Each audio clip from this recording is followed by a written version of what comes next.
हम सभी अपने दिन भर की भागदौड़ और तनाव के बाद रात को सोने की तैयारी करते हैं। लेकिन क्या आप जानते हैं कि सोने से पहले की कुछ आदतें आपकी पूरी जिंदगी को बदल सकती हैं? चाहे वह एक साधारण दिनचर्या हो, एक छोटी सी प्रार्थना या खुद से किए गए कुछ सवाल, ये आदतें आपके मानसिक और शारीरिक स्वास्थ्य पर गहरा प्रभाव डालती हैं। सोने से पहले का समय एक ऐसा क्षण होता है जब आप दिन भर के अनुभवों को समेटकर अपने भीतर झांकते हैं। यह वह समय है जब आप अपनी चिंताओं को शांत कर सकते हैं, अपने लक्ष्यों को स्पष्ट कर सकते हैं और एक नई ऊर्जा के साथ अगले दिन की शुरुआत के लिए तैयार हो सकते हैं। तो नमस्ते दोस्तों, आपका हमारे चैनल पर दिल से स्वागत है। तो समय न गवाते हुए वीडियो को शुरू करते हैं। एक छोटे से गांव में एक व्यक्ति अनिल रहता था। अनिल की उम्र लगभग 45 साल थी और वह एक मेहनती किसान था। अनिल का परिवार उसके साथ था, उसकी पत्नी सुमन और 2 बच्चे राजू और रानी। अनिल का दिन सुबह जल्दी उठने से लेकर खेत में मेहनत करने तक व्यस्त रहता था। लेकिन एक समस्या थी जो अनिल को लगातार परेशान कर रही थी। रात को उसे नींद नहीं आती थी। अनिल के मन में हर वक्त कुछ न कुछ चलता रहता था। कभी उसे फसल की चिंता सताती तो कभी बच्चों की पढ़ाई की। रात को सोने की कोशिश करता, लेकिन विचारों का झंझावात उसके मन में ऐसा घूमता कि नींद उससे कोसों दूर रहती। वह करवटें बदलता, लेकिन सो नहीं पाता। अनिल की यह समस्या दिन ब दिन बढ़ती जा रही थी और उसके स्वास्थ्य पर भी असर डालने लगी थी। एक दिन अनिल ने सोचा कि उसे इस समस्या का हल निकालना ही होगा। वह जानता था कि यदि नींद नहीं आई तो उसका शरीर और मन दोनों कमजोर हो जाएंगे और वह अपने परिवार की जिम्मेदारियों को ठीक से नहीं निभा पाएगा। उसने अपने गांव के कुछ बुजुर्गों से बात की, लेकिन कोई स्थायी समाधान नहीं मिला। एक दिन गांव के मंदिर में अनिल की मुलाकात एक साधु से हुई। वह साधु गांव में कुछ दिन के लिए आए थे और उनकी ख्याति दूर दूर तक फैली हुई थी। कहा जाता था कि वह मानसिक शांति और जीवन के रहस्यों के बारे में गहरी समझ रखते थे। अनिल ने सोचा कि शायद यह साधु उसकी समस्या का समाधान कर सकते हैं।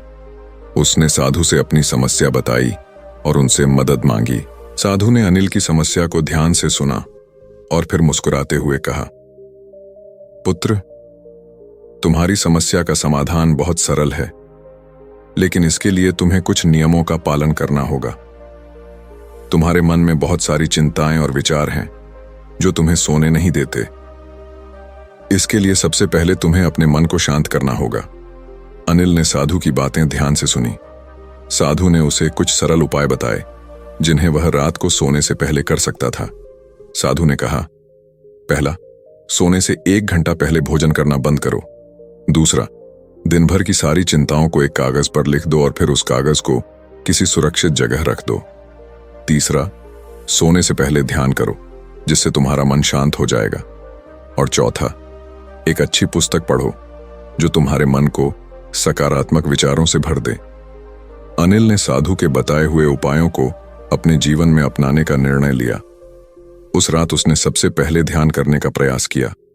उसने एक शांत जगह पर बैठकर अपनी आंखें बंद कीं और गहरी सांसें लेने लगा। शुरू में उसके मन में कई विचार आए, लेकिन धीरे धीरे उसने खुद को उन विचारों से दूर कर लिया और अपने सांसों पर ध्यान केंद्रित किया। कुछ ही मिनटों में उसने महसूस किया कि उसका मन पहले से बहुत शांत हो गया है। इसके बाद अनिल ने एक डायरी निकाली और उसमें दिन भर की चिंताओं को लिखना शुरू किया। उसने अपनी फसल की चिंता, बच्चों की पढ़ाई और भविष्य की योजनाओं के बारे में लिखा।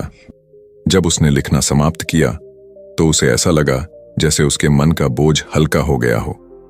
उसने डायरी को अपने पास रख दिया और महसूस किया कि उसकी चिंताएं अब उसे परेशान नहीं कर रहीं।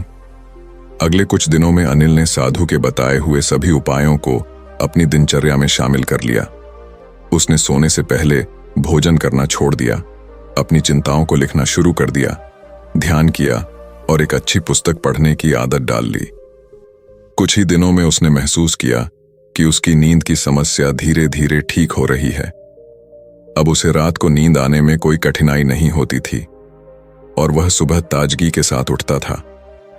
कुछ ही महीनों में अनिल का जीवन पूरी तरह बदल गया। उसकी सेहत में सुधार होने लगा और वह पहले से ज्यादा ऊर्जा महसूस करने लगा। अब वह दिन भर खेत में मेहनत करता, और रात को चैन की नींद सोता। अनिल ने महसूस किया कि साधु के बताए हुए उपाय उसके जीवन में कितने महत्वपूर्ण थे। उसने अब अपनी पत्नी और बच्चों को भी इन उपायों के बारे में बताया और उन्हें भी इन्हें अपनाने के लिए प्रेरित किया। अनिल के परिवार में अब सब लोग इन उपायों को अपनाने लगे थे। बच्चों ने भी अपनी पढ़ाई के तनाव को कम करने के लिए इन उपायों का सहारा लिया और उनकी पढ़ाई में भी सुधार होने लगा। अनिल की पत्नी सुमन भी अब रात को चैन से सोने लगी थी, क्योंकि वह भी अपने दिन भर के कामों के तनाव को ध्यान और सकारात्मक सोच से कम करने लगी थी। अनिल ने अपने गांव के अन्य लोगों को भी साधु के बताए हुए उपायों के बारे में बताना शुरू किया। उसने देखा कि गांव के कई लोग भी नींद की समस्या से जूझ रहे थे।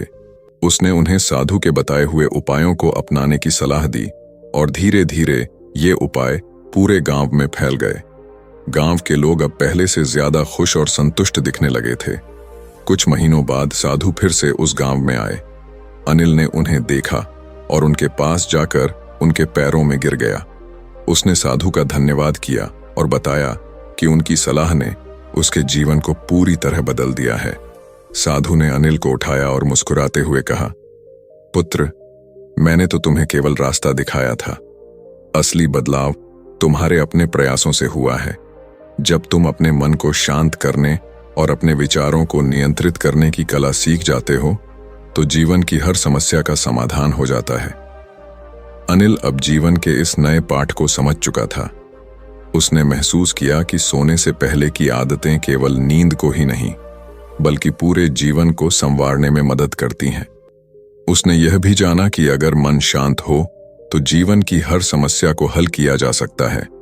अनिल ने अपने जीवन में जो अनुभव किया, उसे उसने अपने बच्चों और गांव के लोगों के साथ बांटा, ताकि वे भी इस ज्ञान का लाभ उठा सकें।